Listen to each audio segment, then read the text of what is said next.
This is Focus on Africa from BBC World News. I'm Sophie Ikenye. Our top stories. Controversy in Somalia's Jubaland as the new president is rejected by the opposition who hold their own poll. But Ahmed Mohamed Islam vows to work with the federal government. We are not separatist administration that declared independence. We are a member state of the Federal Republic of Somalia. South Africa's President Cyril Ramaphosa has been facing tough questions in Parliament over funding for his leadership bid. Also in the program, canine comforting. The dogs helping heal mental health patients in Uganda. Dogs can help people rehabilitate their psychological conditions so that they gain confidence and also overcome depression. And in sports, the death is announced of former Ghana international Junior Agogo. He was just 40 years old.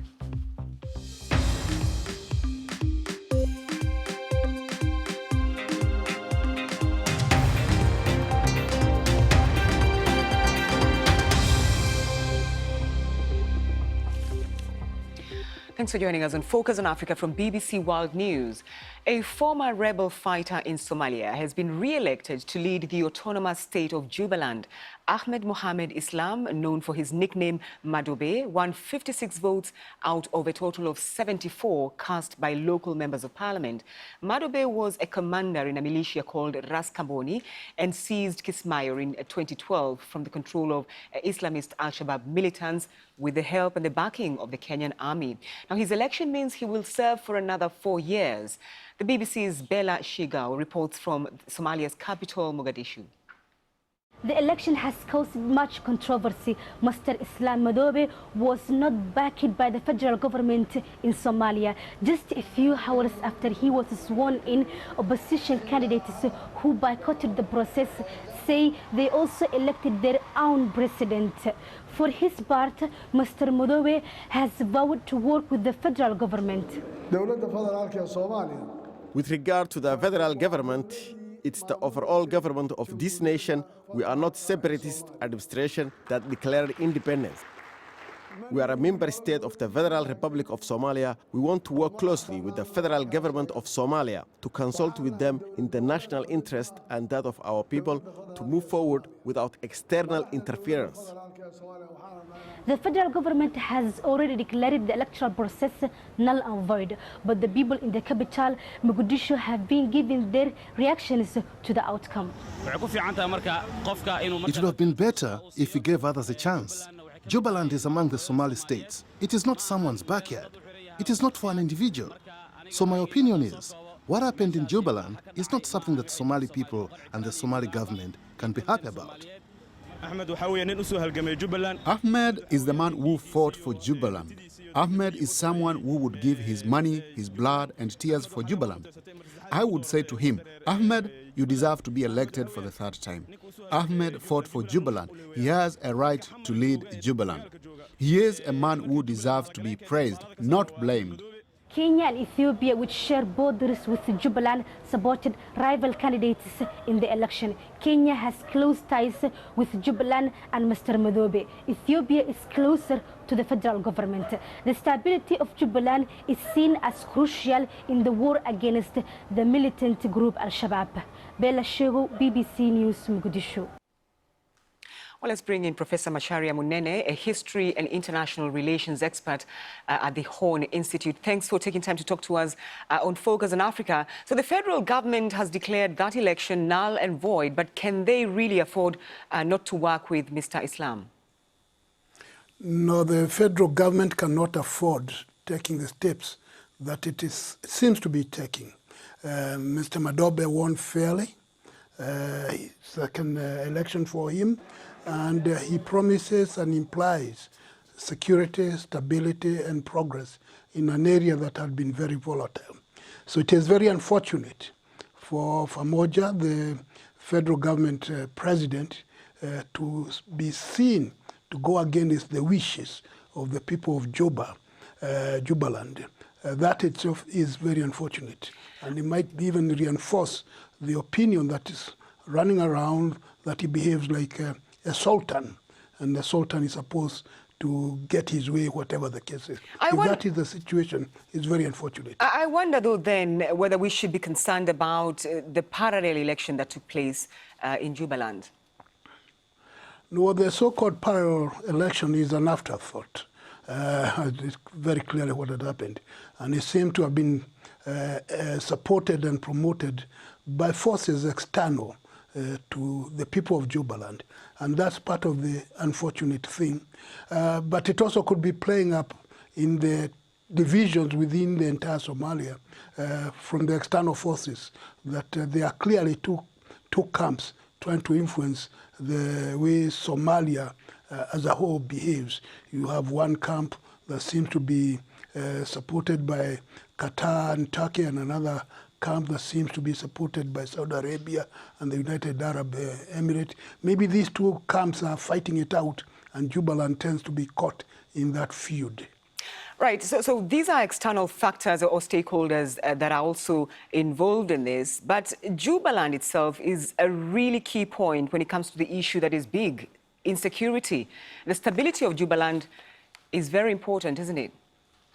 It is crucial, and let me say, as far as Kenya is concerned, given that the current government that has been re-elected was instrumental in putting down the Al-Shabaab and the sources of insecurity, and giving the way forward for a stable, not only Jubaland, but the entire Somalia. So it is necessary for that region or that zone to continue being stable, being secure, because it also means security for the neighboring countries, Kenya being among them. All right, Professor Macharia Munene, thank you for taking time to talk to us here on Focus on Africa. Thank you. Let's now take a quick look at other stories making headlines across Africa and the rest of the world. A popular female comedian in Zimbabwe who's been critical of the police and government was abducted and beaten up overnight. That's according to colleagues and rights activists. They say Samantha Kureya, known by her stage name Gonyeti, was taken from her home by armed gunmen. She has since been found and is at a police station in the capital Harare with her brother. At least 5 European Union countries, Spain, France, Germany, Luxembourg and Portugal, have offered to take some of the migrants who disembarked on the Italian island of Lampedusa late on Tuesday after being stranded for weeks at sea. About 100 migrants who are on board the charity ship Open Arms were allowed to disembark after a prosecutor ordered the evacuation of the vessel. South Africa's President Cyril Ramaphosa has been facing tough questions in Parliament today over funding for his presidential bid. He's come under pressure to explain transactions from leaked bank statements which reveal donors for his fundraising to become the president of the governing African National Congress. Now, Mr. Ramaphosa has denied any wrongdoing and says no public funds were used during his campaign. The BBC's Milton Nkosi reports. It was supposed to be a new dawn. But instead, President Cyril Ramaphosa has become embroiled in a scandal involving his CR17 fundraising campaign. Leaked bank statements, widely shared on social media, revealed donors for his campaign to be president of the ANC and where the money flowed. In Parliament on Thursday, the president denied claims that he did anything wrong. Now others have a more sinister agenda, using leaked information selectively to undermine the positive changes that have been brought about in our country since the 54th National Conference. Now, I need to say the CR17 campaign was a legitimate, forward-looking and necessary effort to promote the renewal of the governing party and broader society, and it was undertaken under difficult conditions. In its funding and its activities, there was no wrongdoing. But these bank statements are linked to a much deeper problem within the governing ANC. Political infighting emanating from 2 years ago when Ramaphosa was elected leader, replacing Jacob Zuma. Here at the ANC headquarters in Johannesburg, there are supporters and officials who are still fiercely loyal to the former President Jacob Zuma. They spend most of their time trying to undermine President Ramaphosa's leadership. The official opposition is asking tough questions about who the donors to Ramaphosa's campaign are and what influence they are wielding. The source is not the issue. Anybody can give a contribution to Mr. Ramaphosa. I couldn't be bothered. It's that those companies do not glean benefits from the state subsequent to that. But this raises an even bigger question about party political funding in South Africa. Observers say this scandal brings into sharp focus the question whether political parties should disclose the source of their donations. The debate in the country is about transparency and accountability, and there's a real feeling amongst many South Africans that money that is being given by private donors has influenced policy and has influenced Cyril Ramaphosa. And this is an important debate that needs to ensue in our country. This is undoubtedly President Ramaphosa's most embarrassing period in his young presidency. It is not clear how it is going to end, but the people of South Africa hope that it will not plunge the country into more political uncertainty. Milton Nkosi, BBC News, Johannesburg. Well, let's speak to Angelo Fick, Director of Research at the World Social Economic Research Institute. Thanks for taking time to talk to us and Focus on Africa. So the spotlight now is on fundraising for campaigns and political parties. What does the Constitution say there in South Africa? So we must draw a distinction between the kind of funding that goes to parties out of the Treasury, that's public funding, during any electioneering across the country. So that would be general elections once every 5 years, and in between the municipal or local government elections every 5 years. That, of course, has to do with how parties are given funding out of taxpayers' money. This is an issue that's much more about the influence that corporations and private donors have on internal party dynamics. And while the focus at the moment is on the African National Congress, it does seep into other parties, because this does have, queries around freedom of expression for South Africans and the ways in which private interests sometimes override the interests of citizens in terms of the internal dynamics of party politics. Isn't there then need for legislation of some kind, and is anyone doing anything about it? So there have been several discussions around changing legislations around party political funding and the transparency of that when it comes to electioneering in general and municipal or local government elections. This is a new dimension, which is the way in which parties are funded in between elections from private corporations. And that kind of accountability is, I think, partly what was, the intention of some of the judgments of the highest court in the land, the Constitutional Court, when Chief Justice Mogoeng indicated that the ways in which transparency and accountability happen in the South African political system does need to be addressed. And so there are civil society organizations, non-governmental organizations, but even some political players inside political parties have wanted there to be greater transparency in order to make sure that democracy is not overrun by a certain kind of corporate interests that can then demand things because it has funded the party to a certain extent. So has this damaged the president's reputation at all in any way? I think it has to some extent brought about questions around his campaign for transparency and a post-corruption South Africa.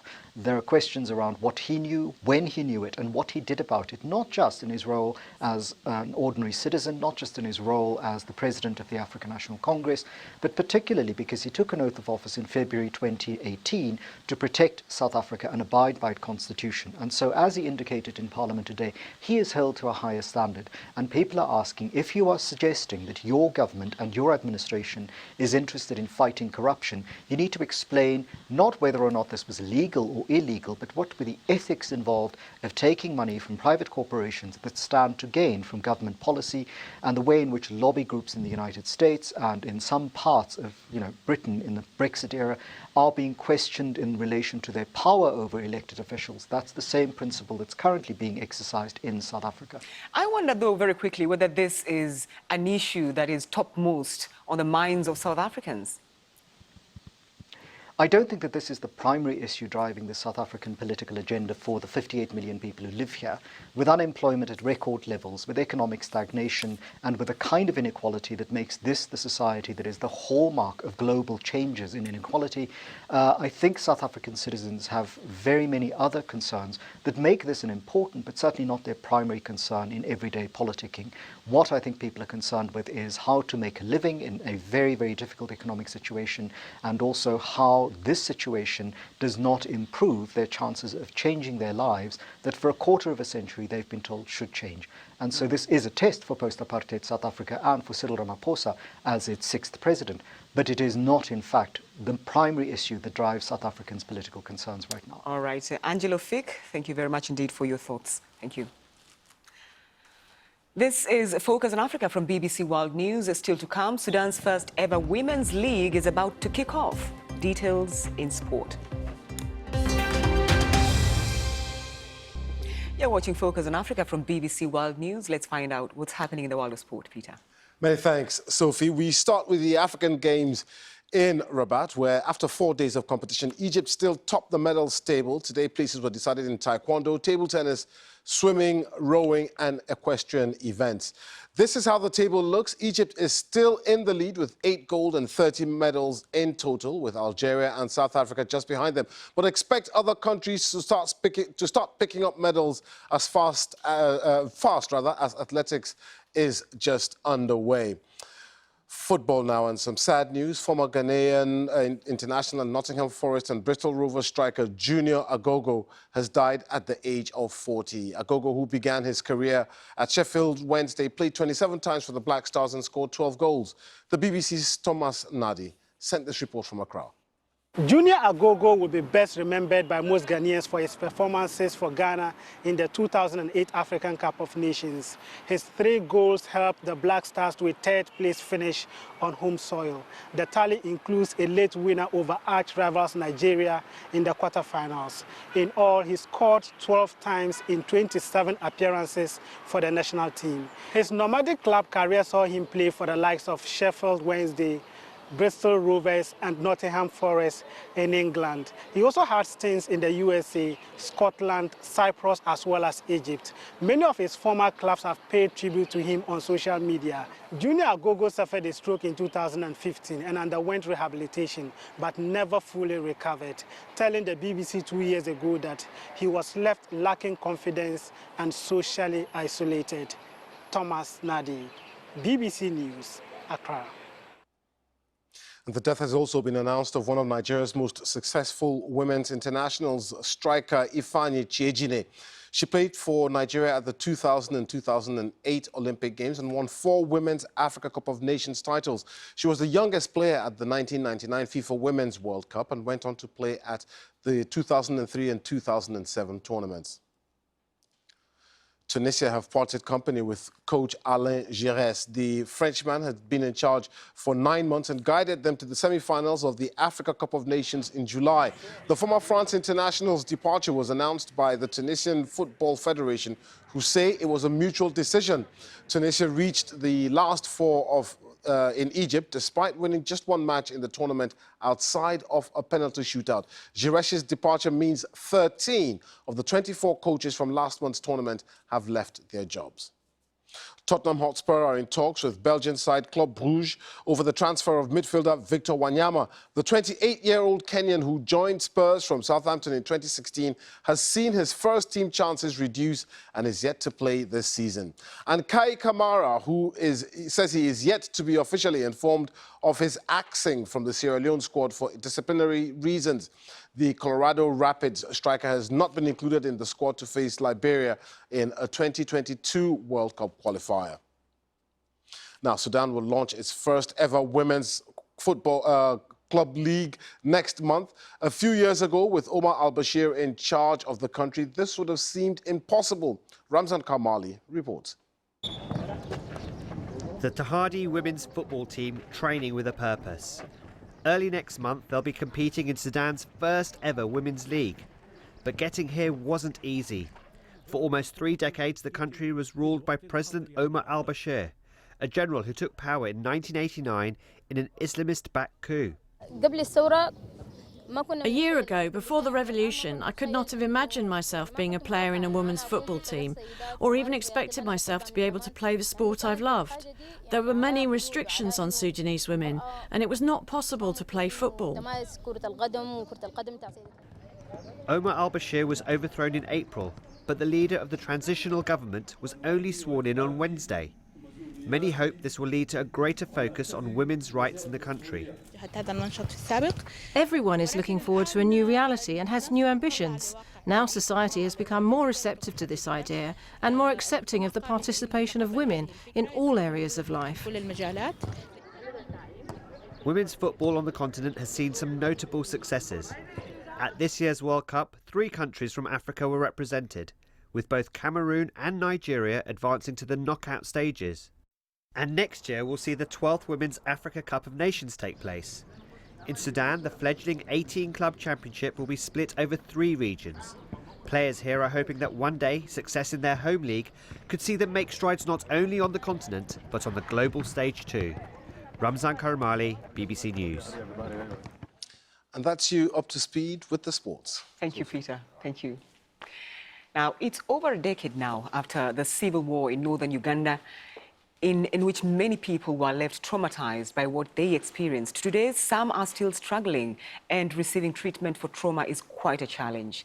Well, an organization called the Comfort Dog Project is trying to change that, training stray and unwanted dogs to help heal the survivors of the war. Amelia Martin Hemphill has this report. This dog saved my life. If it wasn't for him, I would be dead.